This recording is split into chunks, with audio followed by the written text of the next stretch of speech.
भावनो आज पूर्ण स्टेडियम निळं पांढरं झालेलं. कारण आज चंद्रकांत चषक 2025 ची फायनल मॅच होती. खंडोबा तालीम विरुद्ध संयुक्त जुना बुधवारपेठ. भाऊ तर पूर्ण अंग निळं पांढरं करून आलता.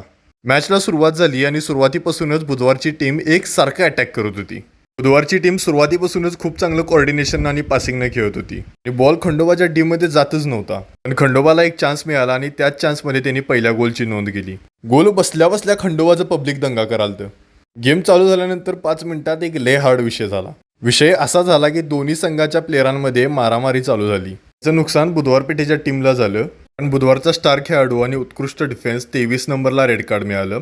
खंडोबाच्या पण एका प्लेअरला रेड कार्ड मिळालं.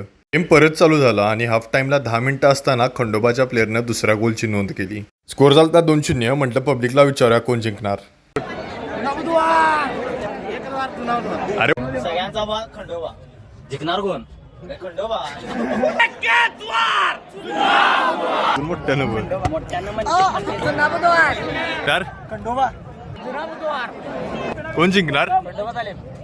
खंडोबा खंडोबा खंडोबा. मॅच बघायला ऋतुराज दादा क्षीरसागर पण आलेले. दादांचं नाव एवढं मोठं असून सुद्धा दादा VIP मध्ये नाही तर पेटीतल्या पोरांसोबत बसलेले. मॅच परत चालू झाली आणि बुधवारनं आपला गेम एकदम फास्ट केलता. खंडोबाचं डिफेन्स बी सुट्टी देत नव्हतं. मॅच मध्ये परत एक भांडण झालं पण ते लगेच मिटलं. बुधवारच्या टीमनं 15-20 अटॅक केले असतील पण खंडोबाच्या टीमनं एक पण गोल जाऊ दिली नाही. खंडोबाचा फॉरवर्ड 24 नंबरने एक विषय हार्ड गोल केली. या सामन्याला 3-0 ची लीड मिळाली. वेळ भरपूर कमी राहिलेला आणि स्कोर होता 3-0. शेवटची एक गोल मारून खंडोबानं हा सामना स्वतःच्या नावावरती केला.